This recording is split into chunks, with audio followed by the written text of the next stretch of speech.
Hello दोस्तों, स्वागत है आप लोग का हमारे YouTube channel Mithlesh smart study में। तो दोस्तों जो हम लोग लूसेंट का दोस्तों सामान्य विज्ञान से जो 1000 प्रश्न ऑनलाइन देख रहे थे दोस्तों, आज हम लोग तीसरा पार्ट मतलब पार्ट नंबर 3 कवर करेंगे दोस्तों।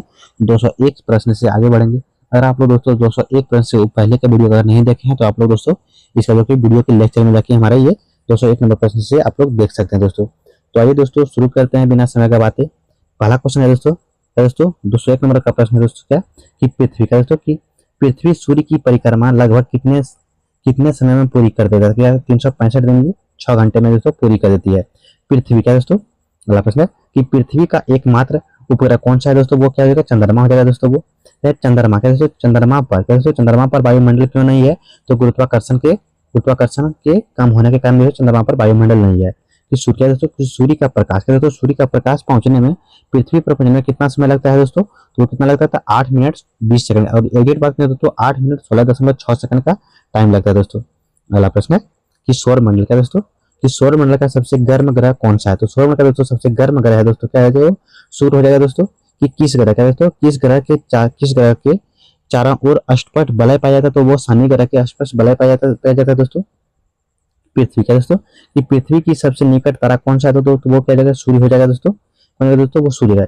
ध्रुव तारा क्या दोस्तों कि ध्रुव तारा दोस्तों किस दिशा को जो है दर्शाता है? तो उत्तर दिशा को दर्शाता है दोस्तों। ये ग्रहों की गति का नियम किसने दिया था? तो केपलर ने दिया था दोस्तों। ये अगला प्रश्न है कि गुरुत्वाकर्षण का दोस्तों कि गुरुत्वाकर्षण का सर्वाधिक नियम किसने दिया था दोस्तों? तो आइजैक न्यूटन ने दिया था। निर्वात में प्रकाश की चाल किस पर निर्भर करती है दोस्तों? तो किसी माध्यम पर नहीं निर्भर करती है। प्रकाश का क्या दोस्तों प्रकाश वर्ष किसकी इकाई है दोस्तों? तो दूरी की इकाई है दोस्तों। परावर्तन में क्या दोस्तों कि परावर्तन में आपतन कोण किसके बराबर होता है दोस्तों? तो परावर्तन कोण के बराबर होती है दोस्तों। कि प्रकाश का मुड़ना किस घटना को कहते हैं दोस्तों? ये आपतन को कहते हैं दोस्तों। अपवर्तन को कहते हैं दोस्तों। अगला प्रश्न है कि प्रिज्म क्या दोस्तों कि प्रिज्म से होकर गुजरने पर श्वेत प्रकाश का रंगों में विभाजित क्या कहलाता है दोस्तों? विपेक्षण से विक्षेपण कहते हैं दोस्तों उसे। आकाश का दोस्तों आकाश नीला क्यों दिखाई देता है? प्रकाश के प्रकीर्णन के कारण दिखाई देता है। सूर्योदय और सूर्यास्त के समय सूर्य लाल क्यों दिखाई देता है दोस्तों? प्रकाश के अधिक प्रकीर्णन के कारण देता है दोस्तों। तो दोस्तों मिरिग मृतिका दोस्तों मिरिग मृतिका किस घटना का उदाहरण है दोस्तों? ये पूर्ण आंतरिक परावर्तन का उदाहरण है दोस्तों। ये कि ऑप्टिकल फाइबर के दोस्तों ऑप्टिकल फाइबर किस सिद्धांत पर कार्य करती है दोस्तों? तो पूर्ण आंतरिक परावर्तन सिद्धांत पे दोस्तों ये काम करती है ऑप्टिकल फाइबर। अगला प्रश्न है कि कैमरा क्या दोस्तों कि कैमरे में किस प्रकार का लेंस होता है दोस्तों? ये उत्तल लेंस होता है दोस्तों। मानव नेत्र में किस प्रकार का लेंस होता है दोस्तों? तो उत्तल लेंस होता है दोस्तों। निकट दृष्टि दोष में व्यक्ति को दूर की वस्तुएं कैसी दिखाई देती है दोस्तों? धुंधला दिखाई देती है। दूर दृष्टि दोष की वस्तुएं कैसी दिखाई देती है? तो धुंधली दिखाई देती है दोस्तों। वृद्धावस्था में होने वाली दृष्टि दोष को क्या कहते हैं दोस्तों? तो क्या कहते हैं? प्रेस बायोपिया कहते हैं दोस्तों उसे। अगला प्रश्न है कि आंखों में क्या दोस्तों कि आंखों में प्रतिबिंब कहाँ बनता है? तो रेटिना पे बनता है। ध्वनि किस प्रकार की तरंग है दोस्तों? तो यांत्रिक तरंग है दोस्तों। ध्वनि की चाल सबसे अधिक किस में होती है दोस्तों? तो ठोस में होती है। ध्वनि की चाल सबसे किस में कम होती है दोस्तों? तो गैस में होती है दोस्तों। वो मनुष्य की आवाज दोस्तों पिच किस पर निर्भर करता है? तो आवृत्ति पर निर्भर करता है दोस्तों वो। अगला प्रश्न है कि ध्वनि का दोस्तों कि ध्वनि की प्रबलता किस पर निर्भर करती है? तो आयाम पर निर्भर करता है दोस्तों। प्रतिध्वनि का दोस्तों प्रतिध्वनि सुनने के लिए न्यूनतम समय अंतराल लगभग कितनी होनी चाहिए दोस्तों? 1.1 सेकंड का होना चाहिए दोस्तों। परावर्तित है दोस्तों पराश्रव ध्वनि की आवृत्ति कितनी होती है दोस्तों? 20,000 Hz से अधिक होती है दोस्तों। वो पराश्रव ध्वनि की आवृत्ति कितनी होती है दोस्तों? 20,000 Hz से कम होते हैं दोस्तों। अवश्रव के दोस्तों अवश्रव ध्वनि के सोनार के दोस्तों सोनार में किस प्रकार का तरंगों का उपयोग होता है दोस्तों? तो पराश्रव तरंगों का उपयोग किया जाता है सोनार में दोस्तों। अगला प्रश्न है कि भूकंप क्या दोस्तों कि भूकंप की तीव्रता मापने के लिए प्रारंभिक रूप से किस पैमाने का प्रयोग किया जाता है? तो रिएक्टर पैमाने का प्रयोग किया जाता है दोस्तों। भूकंप की तरंगों को रिकॉर्ड करने वाला यंत्र क्या कहते हैं उसे? तो सीस्मोग्राफ कहते हैं दोस्तों। क्या दोस्तों समुद्र में ज्वार भाटा क्या दोस्तों समुद्र में ज्वार भाटा किसके कारण होता है दोस्तों? चंद्रमा और सूर्य के गुरुत्वाकर्षण के कारण होता है दोस्तों। वस्तुओं को पृथ्वी की ओर खींचने वाला बल को क्या कहते हैं? तो गुरुत्वाकर्षण बल कहते हैं। भार का असही मात्रा क्या दोस्तों? तो न्यूटन होता है दोस्तों वो। अगला प्रश्न कि द्रव्यमान क्या दोस्तों कि द्रव्यमान का असही मात्रा क्या होता है दोस्तों?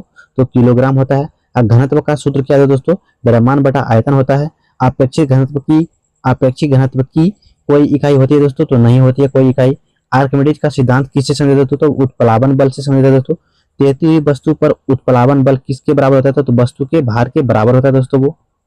अगला प्रश्न कि हाइड्रोजन का दोस्तों, कि हाइड्रोमीटर किससे मापता है दोस्तों, ये द्रव का आपेक्षिक घनत्व को हाइड्रोमीटर में मापते हैं। वायु दाब की एसआई इकाई क्या होती है दोस्तों, तो पास्कल होता है। समुद्र तल पर सामान्यतः वायु दाब कितना होता है दोस्तों, तो 1 वायुमंडल होती है दोस्तों। पारे का उपयोग बैरोमीटर में क्यों किया जाता है दोस्तों, इससे घनत्व के अधिक होने के कारण होता है दोस्तों। ऊंचाई बढ़ने पर वायुमंडल पर क्या प्रभाव पड़ जाता है, तो वायु दाब जो है घट जाता है दोस्तों। अगला प्रश्न कि प्रेशर कुकर क्या है दोस्तों, कि प्रेशर कुकर में भोजन जल्दी क्यों पकता है दोस्तों, तो दाब रहने से जल का क्वथनांक बढ़ जाता है दोस्तों। उष्मा का सबसे अच्छा अवशोषण कौन सा रंग होता है दोस्तों, वो काला होता है। और उष्मा का सबसे अच्छा परावर्तन रंग कौन सा होता है, तो वो सफेद होता है दोस्तों। वो उष्मा का संचरण निर्वात में किस विधि से होता है दोस्तों, विकिरण विधि से होता है। और ठोस में उष्मा का संचरण किस विधि से होता है दोस्तों, ये चालन विधि से होता है। अगला प्रश्न है कि द्रव में क्या दोस्तों, सॉरी क्या है, द्रव और गैस में उष्मा का संचरण मुख्य रूप से किससे होता है, तो संवहन विधि से होता है दोस्तों। थर्मस प्लास्कल दोस्तों, थर्मस पास्कल किस काम के लिए बनाया गया है, तो उष्मा के आदान प्रदान के लिए बनाया गया है। तो धातुएं समानता उष्मा की कैसी चालक होती है, तो अच्छी चालक है दोस्तों वो। लकड़ी उष्मा की कैसी चालक है दोस्तों, तो कुचालक है दोस्तों वो। पानी का विशिष्ट उष्माधारिता मान कैसा होता है दोस्तों, तो अधिक होती है वो। अगला प्रश्न है कि तापमान क्या दोस्तों, कि तापमान बढ़ने पर अधिकांश पदार्थों का आयतन क्या होता है दोस्तों, तो बढ़ जाता है। और विद्युत धारा का रासायनिक प्रभाव किस में होता है दोस्तों, विद्युत अपघटन में होता है। विद्युत अपघटन में विद्युत ऊर्जा में किस में बदलती है दोस्तों, रासायनिक ऊर्जा में बदल देती है। बैटरी कुछ ऊर्जा को विद्युत ऊर्जा में बदलती है, तो रासायनिक ऊर्जा में बदलती है बैटरी दोस्तों। विद्युत धारा का उसमें प्रभाव किस उपकरण में, तो हीटर में उपयोग किया जाता है दोस्तों इसका। अगला प्रश्न है कि विद्युत धारा क्या दोस्तों, कि विद्युत धारा का चुंबकीय प्रभाव किस उपकरण में उपयोग होता है दोस्तों, विद्युत मोटर में होता है दोस्तों। ओम का नियम क्या है दोस्तों, तो V बराबर IR है दोस्तों। प्रतिरोध बढ़ने पर दोस्तों समान वोल्टेज में धारा क्या प्रभाव पड़ता है दोस्तों, तो धारा जो है घट जाती है दोस्तों। विद्युत शक्ति का सूत्र क्या दोस्तों, तो P बराबर VI होता है दोस्तों। 1 किलोवाट घंटा में 1 किलोवाट में कितने वाट होता है दोस्तों, तो 1000 वाट होता है दोस्तों वो। अगला प्रश्न है कि विद्युत का दोस्तों, कि विद्युत ऊर्जा की व्यवहारिक इकाई क्या देते हैं, तो किलोवाट घंटा होता है दोस्तों। 1 यूनिट विद्युत ऊर्जा कितने किलोवाट घंटे के बराबर होते हैं दोस्तों, तो 1 किलोवाट घंटा के बराबर होता है दोस्तों। शॉर्ट सर्किट होने पर धारा कैसी हो जाती है, तो बहुत अधिक हो जाती है दोस्तों। विद्युत परिपथ में स्विच का क्या क्या कार्य होता है दोस्तों, परिपथ को खोलना या बंद करना होता है दोस्तों। विद्युत तारों में समानता किस धातु का प्रयोग किया जाता है, तो तांबा धातु का दोस्तों प्रयोग किया जाता है। अगला प्रश्न है कि विद्युत का दोस्तों, कि विद्युत का सबसे अच्छा चालक कौन सी दोस्तों, तो वो चांदी हो जाएगा।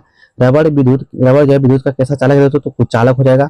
अर्थिंग का दोस्तों, अर्थिंग का मुख्य उद्देश्य क्या होता है, तो विद्युत झटके से सुरक्षा देना दोस्तों। आयोड क्या दोस्तों, डायोड का प्रमुख क्या कार्य होता है दोस्तों, ये धारा को एक दिशा में प्रभावित करना दोस्तों। एलईडी का पूरा नाम क्या दोस्तों, लाइट इल्यूमिनेटिंग डायोड क्या दोस्तों, लाइट इल्यूमिनेटिंग डायोड होता है दोस्तों। अगला प्रश्न है कि सौर ऊर्जा क्या दोस्तों, अगला प्रश्न है दोस्तों कि सौर ऊर्जा का प्रमुख स्रोत क्या है दोस्तों, तो सूर्य है दोस्तों वो। डीएनए का पूरा नाम क्या है दोस्तों, तो डीऑक्सीराइबो न्यूक्लिक अम्ल हो जाएगा दोस्तों। आरएनए का पूरा नाम क्या है दोस्तों, तो राइबो न्यूक्लिक अम्ल हो जाएगा दोस्तों वो। अनुवांशिकता दोस्तों, अनुवांशिकता के जनक किसे कहते हैं, तो ग्रेगर जॉन मेंडल को कहते हैं दोस्तों। जीन किसका भाग है दोस्तों, डीएनए का भाग है जीन दोस्तों। अगला प्रश्न है कि मनुष्य में क्या दोस्तों, कि मनुष्य में कुल कितने गुणसूत्र होते हैं, तो 46 होता है दोस्तों। अब मनुष्य क्या दोस्तों, मनुष्य में गुणसूत्र के कितने जोड़े होते हैं, तो 23 जोड़ा होता है दोस्तों। अब मनुष्य क्या दोस्तों, पुरुष में लिंग गुणसूत्र कौन सा होता है, तो एक्स और वाई होता है दोस्तों पुरुष में। और महिला में होता है दोस्तों एक्स और एक्स होता है दोस्तों।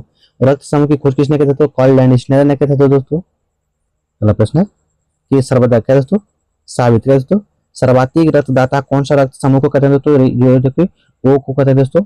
कि सर्वाग्राही क्या है, सर्वाग्राही रक्तग्राही ये कौन सा होता है, तो ए बी धनात्मक होता है दोस्तों। रक्त समूह किस पर आधारित होते हैं दोस्तों, लाल रक्त कोशिकाओं के एंटीजन पर आधारित होते हैं दोस्तों।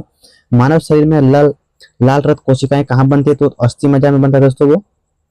अगला प्रश्न है